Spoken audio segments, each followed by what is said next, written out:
Doctors in Italy make a link between COVID-19 and rare Kawasaki-like inflammatory disease in children. Doctors in Italy have become the latest to raise the alarm over a worrying spike in children getting sick with a rare but serious inflammatory syndrome they say is tied to the coronavirus pandemic. A new study, published in the medical journal The Lancet on Wednesday, found a 30-fold rise in the number of cases of the syndrome in the Bergamo province of Italy shortly after the coronavirus pandemic spread to the region. The findings of the Italian doctors are similar to the observations made in recent weeks by health officials in the United States. Doctors in the United States are investigating cases of the syndrome in at least 150 children, most of them in New York. At least 17 states and Washington, D.C. are checking into suspected cases, according to a CNN survey. The syndrome, now frequently referred to as multisystem inflammatory syndrome in children, resembles another childhood condition known as Kawasaki disease, which typically affects children under the age of 5. The disease causes inflammation in the walls of medium-sized arteries and can damage the heart. While the new syndrome also involves inflammation, infectious disease experts say it is different from Kawasaki disease.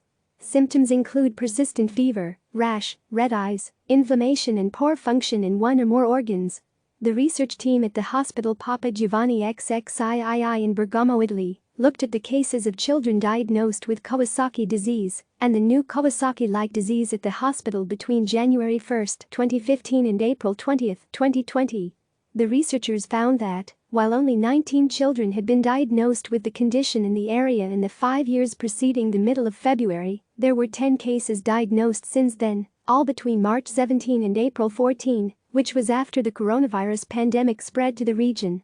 That spike represents a 30-fold increase in the disease's incidence rate, according to the study.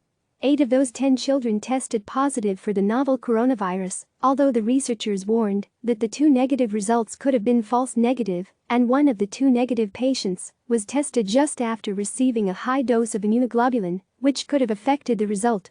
The researchers found some differences in the 2 groups of patients. The children admitted after the COVID-19 outbreak started were sicker and showed more severe symptoms. 6 of the 10 had heart complications, compared with just 2 of the 19 admitted before the pandemic. Half of the new patients also had signs of Kawasaki disease shock syndrome, which is something the doctors have not seen in any of the pre-coronavirus cases. The kids who got sick with the syndrome since the pandemic started were also older, around age 7.5 on average, compared with the earlier patients whose average age was just about 3 years old. The study had some limitations, including that it was conducted among patients in Bergamo, Italy. More research is needed to determine whether similar findings would emerge among a much larger sample of people from other regions around the world. Yet while the researchers warned the number of cases was very small and further research was needed, they said the rise of cases after the coronavirus pandemic began warrants further study.